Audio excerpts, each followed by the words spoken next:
All right, here we are to answer your question. Jarrett has the questions. I haven't seen them. I'm going to hear them for the first time, just like you are right now. What's the first question, Jarrett? In the book of Revelation, it speaks of a bottomless pit. Could you please explain this? All right, let's go to the chalkboard here, if you will. Now, my mind is poor, so a lot of verses I will refer to that I can't give you the reference immediately. But the Bible speaks of hell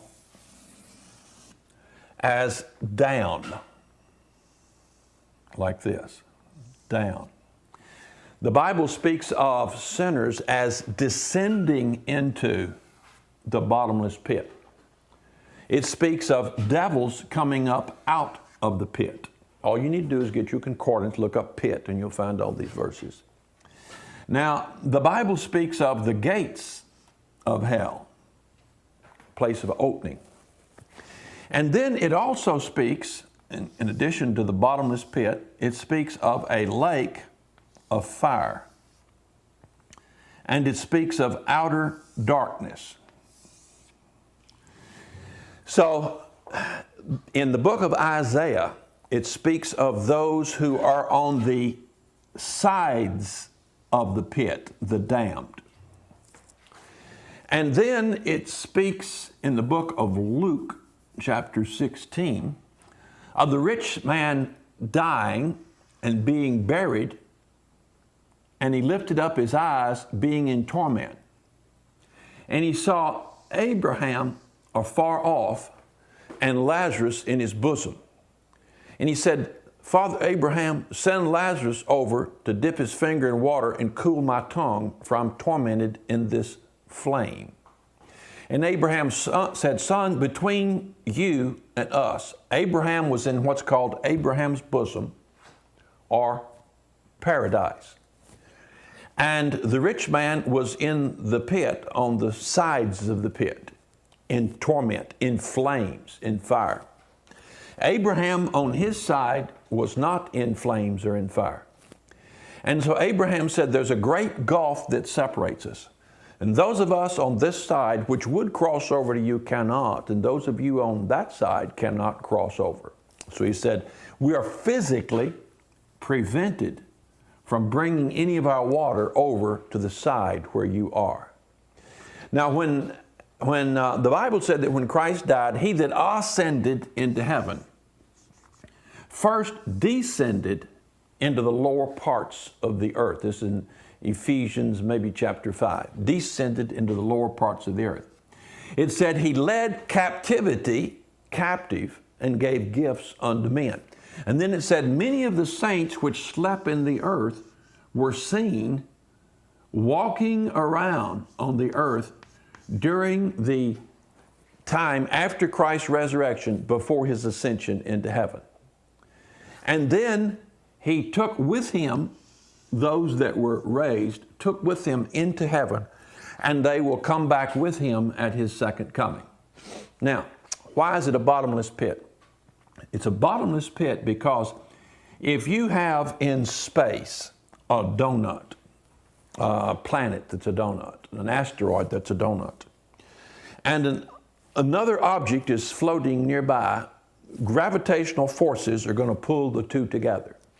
Now, where would the small object end up attracted to this donut?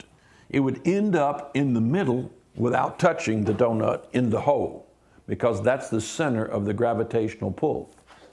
Now, it would gyrate there in that center, seeking equilibrium as the mass changed in structure and in size or volume or shape as it moved throughout space. Now, there is a pit that leads into the heart of the earth. It's called bottomless because it has two openings. It goes all the way through the earth like this, and has gates and bars that can be locked. And in the middle of it is the lake of fire, called outer darkness. This lake of fire is the place, the ultimate place of the damned, right here.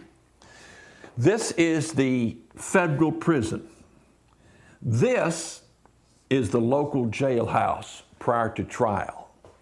The guilty have gone where the rich man went and are waiting trial. The Bible says in the book of Revelation, chapter 20, that the sea gave up the dead which were in it. That's here in the oceans. And death, that's in the grave. Death and hell, that's anywhere in this contraption.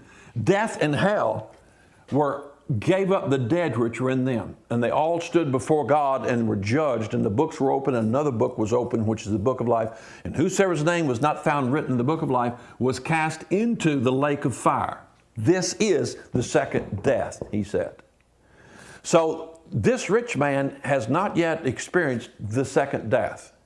He is in the first death right now, just as Abraham was in the first death, just as the beggar Lazarus experienced the first death and was preserved in, let's call this paradise, an elite prison, a place where the prisoners go that are rich and wealthy and haven't committed great offenses. We have those in this country. And there are golf courses there, and they have a great deal of liberty, and there's really no suffering or punishment, but they're confined. That's the only problem. So God has it be air-conditioned spot in hell. And there's where he put the Old Testament saints who were not, who were saved, who were not to be damned. And he kept them there until the resurrection, at which time there was atonement made for them, and they were raised to go into heaven.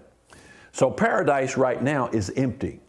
But on the other side of paradise, and in many other sides of the pit, the damned await, like a wasp takes a spider and sticks it into a cocoon and wraps it up to preserve it in a semi-state waiting.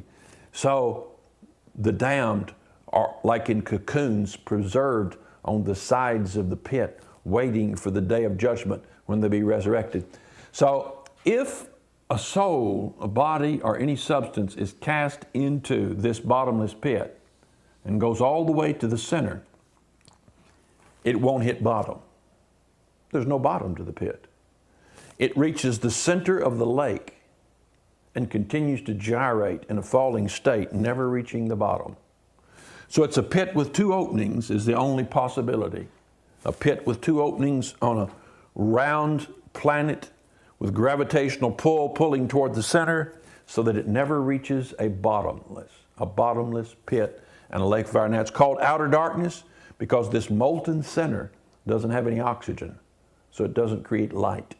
So this is pitch dark, red hot, and forever.